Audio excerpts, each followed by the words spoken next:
gloomy questions, and a new reality for Djokovic last year. The Paris Olympics gold medalist was struggling to win titles. This year, the 24-time Grand Slam champion is struggling to win matches. Mumbai. You can imagine, Novak Djokovic said, resting back on his chair moments after losing his Madrid opener and days before his Rome withdrawal. 20 years I didn't experience what I'm experiencing in the last 12 months. Early exits and way too many. Over those 20 years, Djokovic surged to levels that were so unshakably consistent that it personified mechanical excellence. Across the last 12 months, there were evident signs of slide and rust. In the last month, it has been on an alarming freefall. Last year, the Paris Olympics gold medalist was struggling to win titles. This year, the 24-time Grand Slam champion is struggling to win matches. Djokovic is set to head to Roland Garros later this month, having not won a match on clay. He lost his opening duels in Madrid and Monte Carlo and, earlier this week, announced he was pulling out of the Rome tournament. Add the defeat in the Miami final and make it 3 consecutive losses for a champion who, a decade ago, won an entire season losing just 6 matches and winning 82. That's not even the most shocking stat, by the way. The last time Djokovic lost 3 matches on the bounce was in 2018. That's happened twice in 2025 already, Australian Open Doha Indian Wells being the other tumbling troika. The last time Djokovic exited a tournament from his opening battle was in 2022 in Monte Carlo. That's happened 4 times in 2025 already, all in his last 5 tournament outings.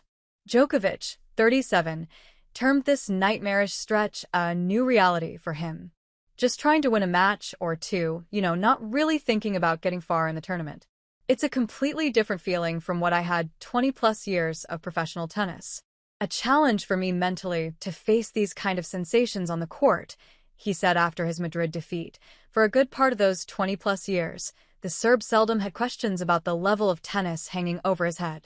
If physically fit and mentally fresh, Djokovic dished out a certain quality standard that would be good enough to go past a vast percentage of players on the tour and place him deep into tournaments almost on autopilot. That level, with an aging body, has almost crash-landed over the past month on the red dirt. His on-court movement appears a touch slower, the returns less daunting, and the strokes more faulty. Against Matteo Arnaldi in Madrid, he dished out 32 unforced errors. The count was 29 against Alejandro Tabailo in Monte Carlo, a performance Djokovic self-assessed to be horrible. That's not just a concerning look for the present and future of a modern-day tennis great, but also for the most exciting coaching partnership in recent times. The Andy Murray-Djokovic combo was off to a blossoming start at the Australian Open. Djokovic beat Carlos Alcaraz before retiring in the semi-final against Alexander Zverev, but has since faded to some gloomy clouds of doubt. The level of tennis is not where I'd like it to be, Djokovic said in Madrid. Things are different, my strokes, my body, my movement. It is making the world number 5 go down to the kind of players he would otherwise have little trouble breezing past. It's no longer about running into a Rafael Nadal and Roger Federer or a Jannik Sinner and Alcaraz. It's now about being halted by Riley Opelka, ranked 293, in Brisbane, Matteo Berrettini, 35, in Doha, Botan van de Zandschulp, 85, in Indian Wells, Jakub Mensik, 54, in Miami, Tabailo, 32, in Monte Carlo, and Arnaldi, 44, in Madrid. Lots of different players who he wouldn't normally lose to. Annabel Croft, former British women's number 1, told Sky Sports in Madrid. I don't quite know what's going on, whether there's distractions, or he's just not happy, or he's lost confidence. But whatever's happening, he's not looking in great shape heading towards the French Open. For a while now, Djokovic has maintained that his priority remains the Grand Slams and finding his peak level there.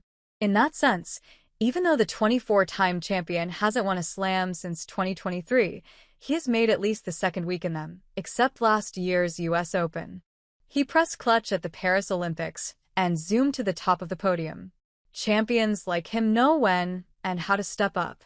Currently, though, the tennis giant finds himself at one of the lowest points of his career. Djokovic has accepted he is not among the favorites for the French Open. And his new reality. That's, I guess, the circle of life and of the career. Eventually, it was going to happen, he said. I'm trying to use it as a driving force for the future.